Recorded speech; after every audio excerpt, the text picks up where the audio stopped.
Picture this, lazy Sunday relaxing and staying in. Lazy, I was blessed with the radio. I think the major media outlets have defined black as being synonymous with prison culture. You know, like, you're not supposed to be smart, or you're not supposed to be funny, you know, unless you're a comedian. But if you're a comedian, all you can talk about is the black version of something like sex. You ever go to a black McDonald's? And then everybody, you can't get that. You ever use a black toothbrush?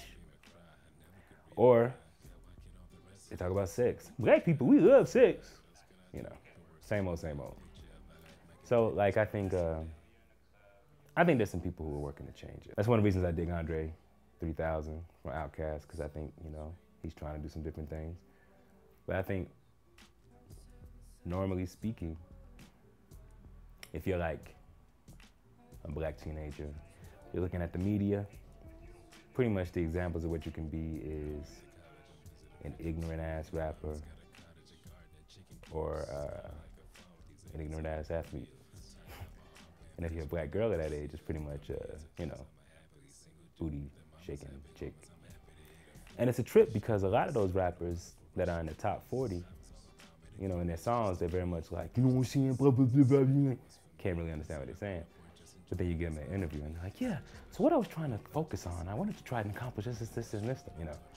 So you know that they don't talk like that in business meetings.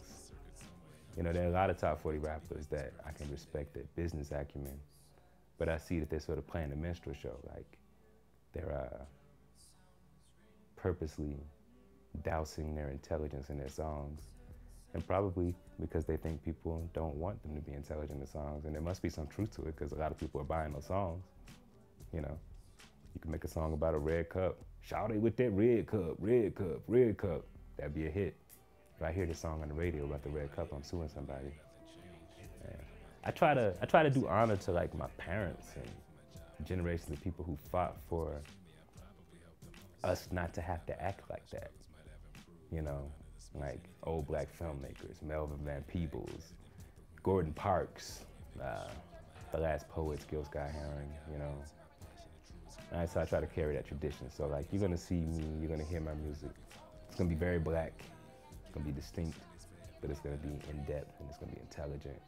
Not to say I don't have my moments where I say, you know, crazy stuff, because that's just part of who I am. But I don't know, if you hear me do a whole song about some cat I shot or the drugs I slang, then I've been brainwashed by the man. You can take me down. Call the drop squad, come get me. I think for that whole black culture thing, the advantage growing up in an all black city is I don't really gotta prove I'm black. Like in Atlanta, everybody's black. I didn't even know any white people. I mean, I would encounter white people. I mean, I knew that white people existed in a faraway land or something like that. I mean, it's kind of like gnomes. You think gnomes exist? I don't know, white people must exist too. They live under mushrooms. But I think the best part of it is you don't have to prove you're black. And I think when you live in a city where there's a small black community and all you have is cable television and the radio to tell you it's black, then you're like, oh wait a minute, I used that word, that's not black. Or I spoke a complete sentence, that ain't black. I need to be out in these streets hustling, you know. I think the problem is that when somebody has substance, they don't know all the tricks to make it like, say like, okay, I'm a political rapper and I wanna get this message across, right? So I make my political song, I put the beat on, I just rap about all the politics. Then on the other hand, you have like the rapper who's just like the red cup song. Red cup, shout it, shout it, shout it with that red cup. Like, the red cup dude knows how to make a song that's entertaining and has a chorus that you can't get out of your head. You hear it one time and it's stuck with you forever, and the beat makes you want to dance. The political rapper has all this substance, but the beat usually isn't that moving. They don't really have a strong chorus. There's nothing that makes you want to grab onto it. So I think people who have substance could stand to learn a lot from the packaging of the people who don't have substance.